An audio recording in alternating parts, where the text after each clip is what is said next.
Hello नमस्कार, आप सभी देख रहे हैं बिहारी न्यूज अलर्ट। मैं हूं संजीत, आप सभी का स्वागत है हमारे चैनल में। बिहार के चर्चित छात्र जीवन के नेता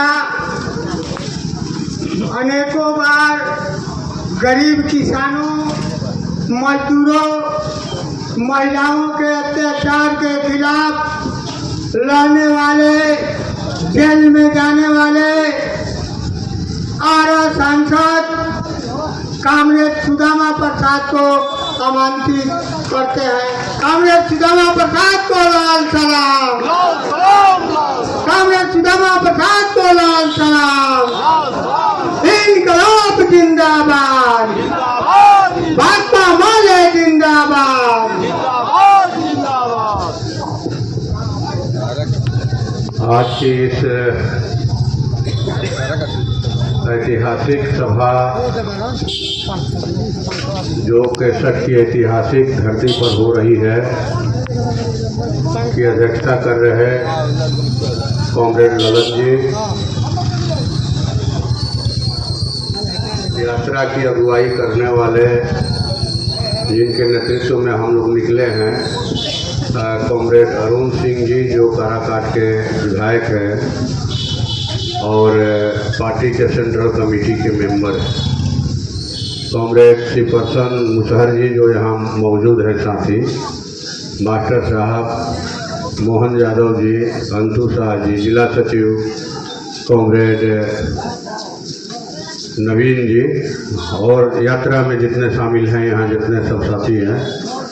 सबसे पहले शहीद कॉमरेड राजेंद्र यादव, कॉमरेड जौहर दत्त, इस इलाके के शहीद नेता कॉमरेड जीवत साहतू को अपनी श्रद्धांजलि देते हुए आप लोगों को जय भीम लाल सलाम बोलता हूँ। साथियों, बहुत देर से ये कार्यक्रम चल रहा है, तो हमारी ये यात्रा क्यों निकली है साथियों ने बताया। मैं सिर्फ एक ही बात कहूँगा और वो बात ये कि इस यात्रा का मकसद यह भी है कि जो लोग हिंदू मुसलमान की राजनीति कर रहे हैं, जो गाय गैरू हिंदुस्तान पाकिस्तान मंदिर मस्जिद की राजनीति कर रहे हैं और इस राजनीति के जरिए देश की जो गंगा जामुनी तहजीब है उसको ख़त्म कर रहे हैं, उन तमाम लोगों से सावधान रहना है।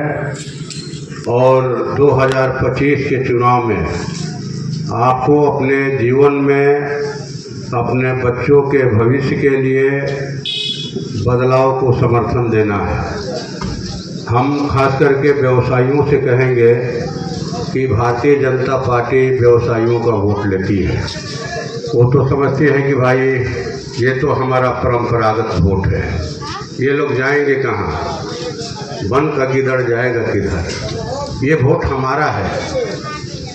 हम कुछ करें या नहीं करें, डबल इंजन की सरकार चल रही है और हम लोग देख रहे हैं कि व्यवसायियों की न सिर्फ बिहार में बल्कि पूरे देश में दुर्दशा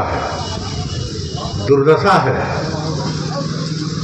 बिहार में सुशासन का राज चल रहा है, लेकिन हम लोग देख रहे हैं कि रोज दिन व्यवसायियों की हत्या हो रही है। अभी नौगछिया में किराना दुकानदार विनय गुप्ता की गोली मार करके हत्या कर दी अपराधियों ने।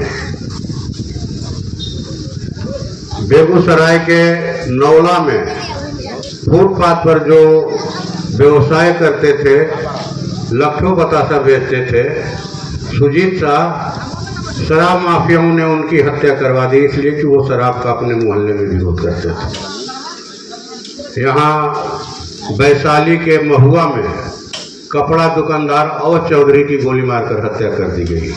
हाजीपुर में सैनिटरी के कारोबारी अरविंद कुमार की हत्या कर दी गई गोली मार करके। अखबार में पढ़े होंगे लोग, बहुत चर्चित यहाँ छपरा में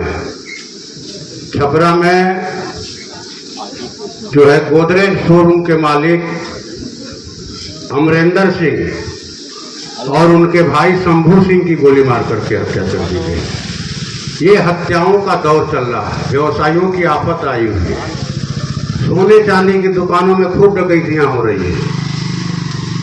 आरा तनिष्क शोरूम में जो बीच गोपाली चौक मैंने आरा के हृदय स्थल में वो सोने चांदी का शोरूम है तनिष्क का। दिन दहाड़े बंदूक की नोक पर 28 करोड़ की ज्वेलरी जो है अपराधियों ने लूट लिया और भाग गए। पटना के बीच पटना में तनिष्क शोरूम में 50 करोड़ के गहने की डकैती हुई। मुजफ्फरपुर में गहने की दुकान में डकैती। तो एक तरफ तो हत्या और डकैती, दूसरी तरफ हम लोग देख रहे हैं कि खुदरा व्यवसाय जो है, क्या फुटपाथी दुकानदार, क्या छोटे मझोले व्यवसायी और क्या होलसेल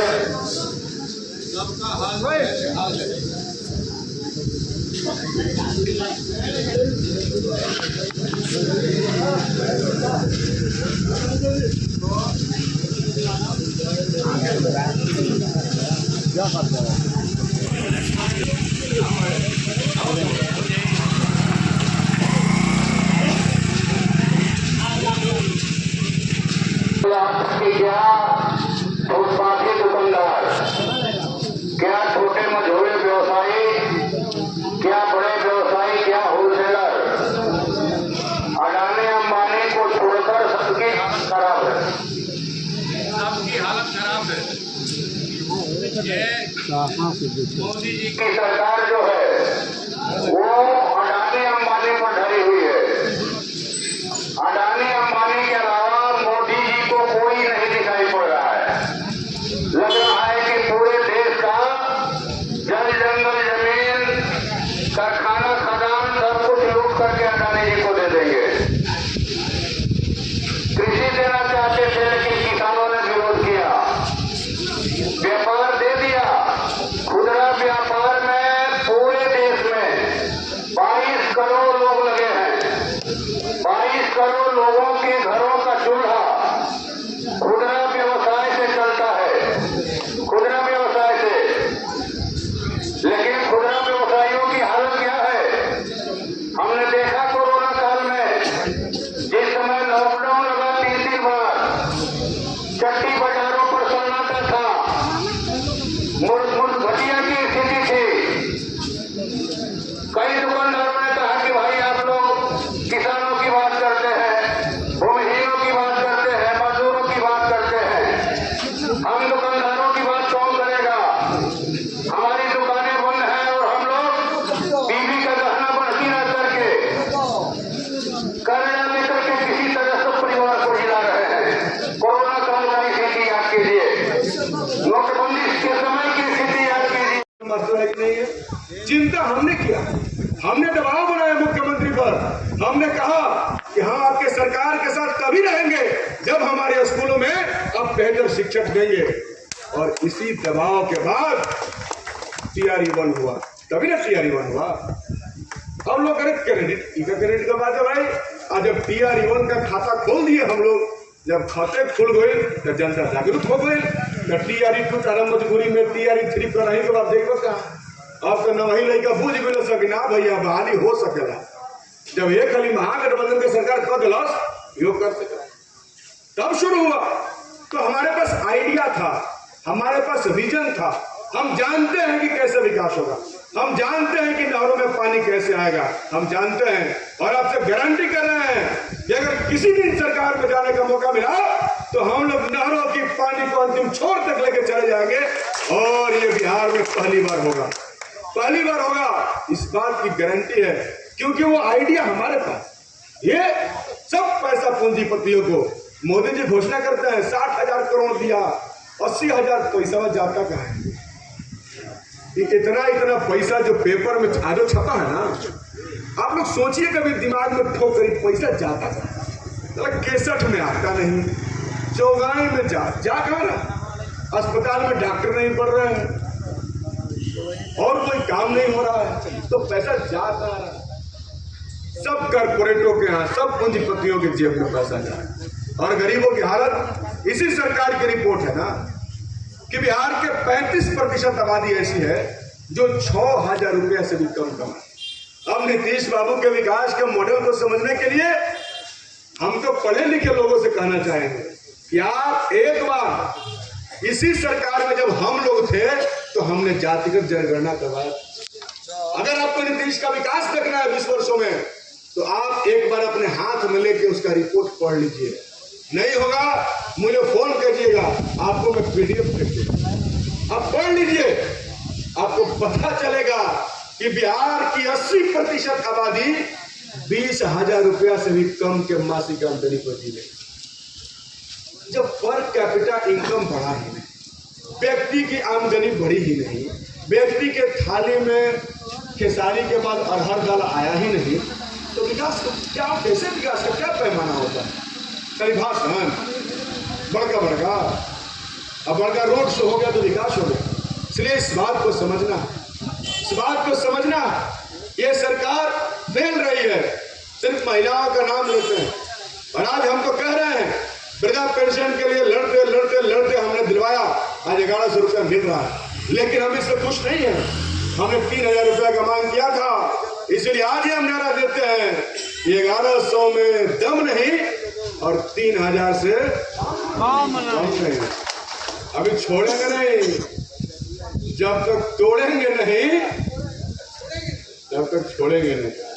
बात समझिए, आप तो देना होगा, रसोईया बहनों का भी पैसा बढ़ाना होगा। 1650 रुपया में कोई काम कराता है जी? आप बताइए, 50 कितना रुपया? 60 रुपया हो जी रोजगार। 55 बताइए, हिसाब अगर कमजोर हो, इतिहास का हम विद्यार्थी रहेंगे। 60 रुपया रोज, बताइए, अतना तो रोपन नहीं आदमी के नहीं। 60 रुपया रोज देते रसोईया को। ये महिलाओं का सम्मान है कि अपमान है? आशा में काम करने वाली हमारी बहन है, क्या मिलता है उनको? कुछ भी नहीं। कोई का लड़का होगा के बाद बेचारे लिया जाए लोग अस्पताल में, उनके से 2-3 सौ मांगे लोग, अधिकार से मांगे लोग हो कर लिया है कि बताओ है से ले 300 मांगत किया। तो सरकार तो कुछ देते नहीं के बजिया। जब मुख्यमंत्री आवत रहे तो महिला लोग साड़ी उजर और कोरवा में लाल रहा था, जीविका दीदी लोग पहना दिया था। मुख्यमंत्री कहते हैं बताइए तो कितना सुंदर लग रही है। पहले लगा था कोई सुंदर ना लगा था, उनको जो मंदे मिलने वाला था वो खाए के गरम बा। तो महिला के नाम पर भी कुल मिला करके कुछ नहीं हुआ। इस राज्य में सारी योजनाओं का लाभ कारपोरेटों को दिया गया, किसी का कुछ नहीं। आज यहाँ पे बहुत सारे लोग बैठे हैं, इस बात के गवाह हैं। कई लोगों का बिजली बिल 1 लाख रुपया आता है। आवेला कि ना जी? आवेला नो, काहे आवेला? पहले BPL में लाइन लगल, बाद में बंद हो गई, 2 साल 3 साल बिले ना आए। एक के लिए हत होता है, हाथ के ऊपर लिखल हुआ 1 लाख रुपया जाओ। अब बताइए हमारा करोगे कि सरकार कहा था कि राज्य में 95 लाख परिवार ऐसा था जेकर मासिक आमदनी 6000 रुपया से कम। अच्छा, जो 6000 कमाता वो 1 लाख रुपया कैसे भरी? कोई बता दे। 2 लाख रुपया कैसे भरी? एक चिंता सरकार के करे के चाहिए कि ना करे के चाहिए? कौनो चिंता ना, तोड़ देवते जय साहब लाइन उतार के घरे चल जाता ना। लेकिन जितने लोगों का लाइन जेई उतारा, लाइन काटा, उसके खिलाफ हम लोग खड़ा हुए और लाल झंडे के आंदोलन के बदौलत आज सभी गरीबों के घरों में बिजली जल रहा है। और आज हम आपसे कहना चाहते हैं कि हम कई बार सवाल उठाया विधानसभा में कि गरीब लोगों को फर्जी बिजली बिल से परेशान किया जा रहा है, इनका टोटल बिजली बिल माफ किया जाए और सबको 200 यूनिट बिजली फ्री दिया जाए। चाहे कि ना चाहे, इसका मांग हम लोग किए, क्यों नहीं दे सकते हैं? बिजली बिल माफ नहीं करेंगे। ऊपर से स्मार्ट मीटर ठोका था दुआरी को, जेकर पहले 100 रुपया आवत रहे, ओकर 1000 रुपया बिजली बिल आए लगना चाहते तो हमने थोड़ा बड़ा नहीं चला ज्यादा काम नहीं। ऐसे ही बिजली बिल माफ करे के लड़ाई हुई। ऐसे हम कहना चाहते हैं आपसे, ये सरकार गरीबों की सरकार नहीं है, ये पूंजीपतियों की सरकार है। इस सरकार के प्रचार के लिए पूंजीपति लोग पानी की तरफ पैसा बहाते हैं और गरीब आदमियों के मुद्दों को उनसे डाइवर्ट करने का कोशिश करते हैं। इसलिए इस बार ये निर्णायक समय है बिहार विधानसभा का चुनाव होने वाला है और ठान करके खड़ा होना होगा। ये क्रांति की धरती है और यहाँ से देश राज्य भर में संदेश जाता है और आप लोग संदेश देने वाले लोग हैं। इसलिए आपसे आग्रह है कि गांव-गांव में जाइए, लोगों से बात करिए। ये सांप्रदायिक उन्मादी शक्ति, ये जनता को आपस में लड़ाने वाले लोग, ये धर्मों में लड़ाने वाले लोग, उसमें उलझाने वाले लोगों से अब बिहार की जनता को विकास की कोई उम्मीद नहीं है। हम बेहतर बिहार बनाना चाहते हैं, हम ऐसा बिहार बनाना चाहते हैं जहाँ आगे गरीबों के बच्चों को उन्मुक्त शिक्षा मिल सके, सबको बेहतर शिक्षा मिले, सबको मुफ्त शिक्षा मिले। हम ऐसा बिहार बनाना चाहते हैं जहाँ कोई गरीब वेंटिलेटर के अभाव में अस्पताल के दरवाजे पर दम नहीं तोड़े। हम ऐसा बिहार बनाना चाहते हैं जहाँ एक्सीडेंट होने के बाद 10 मिनट के अंदर बेहतर अस्पताल की व्यवस्था हो। हम ऐसा बिहार बनाना चाहते हैं जहाँ कोई गरीब बिजली बिल के परेशानियों से त्रस्त ना हो। हम ऐसा बिहार बनाना चाहते हैं जहाँ की बच्चियां उन्मुक्त गगन में चल सके, उनके ऊपर किसी तरीके की छींटाकशी ना हो, किसी काजल की तरह, किसी स्नेहा कुशवाहा की तरह किसी का बलात्कार नहीं हो। हम एक बेहतर समाज का निर्माण करना चाहते हैं। हम किसानों के अंतिम नहरों के अंतिम छोर तक पानी पहुंचाना चाहते हैं। ये हमारा विजन है, ये हमारा स्ट्रेटेजी है। और आप इस बात को समझ लीजिए कि जिसके पास आइडिया होगा, जिसके पास विजन होगा, काम वही कर सकता है। ये बिना विजन होने वाले लोग, ये देश को दंगा में झोंकने वाले लोग, इनसे इस देश का, इस राज्य का विकास नहीं हो सकता। इसलिए आज वक्त की जरूरत है। ये हमारी मांग है कि इस बार सरकार को बदलना होगा, इस बिहार को बदलना होगा, नया सरकार लाना होगा, नया आइडिया और नए विजन के साथ हम बिहार को एक नई ऊंचाई पर लेकर के जा सके। हमारा ये सपना है कि हम अपने बिहार को फलता फलता हुआ देख सके। हमारा ये सपना है कि गुजरात जा रहे, तमिलनाडु जा रहे, चेन्नई, विशाखापट्टनम में नौकरी करने जा रहे, हजारों किलोमीटर दूर जा रहे नौजवान हमारे यहाँ आकर यही काम करें। हम अपने सपनों को पूरा करना चाहते हैं। हम गरीब किसान मजदूरों के सपनों का अपना राज्य बनाना चाहते हैं जहाँ सब खुशहाली के साथ जिंदगी जी सके। इसलिए आपसे आग्रह है, उस राज्य को बनाने में आप सबके सहयोग की जरूरत है। बिना आपके सहयोग के हम उस राज्य का निर्माण नहीं कर सकते। इसलिए आइए हम और आप मिलकर इस राज्य को और इस सरकार को बदल देने का आह्वान करें, आगे बढ़े और आने वाले समय में नया सरकार बनाने का संकल्प लें। इन्हीं बातों के साथ आपने यात्रा का इतना स्वागत किया, अभिनंदन किया और आपके स्वागत और अभिनंदन ने हमारे उस ताकत को और मजबूत किया, हमारे भरोसे को और मजबूत किया, जिस भरोसे से हम निकले हैं कि हम जरूर इस नकाम और नकारी सत्ता को उठा करके फेंक देंगे, एक नया स्वराज लेकर आएंगे। हमारी उस सोच को मजबूत करने का काम किया। इसके लिए आपको बहुत बहुत शुक्रिया, बहुत बहुत धन्यवाद। इनकलाब जिंदाबाद।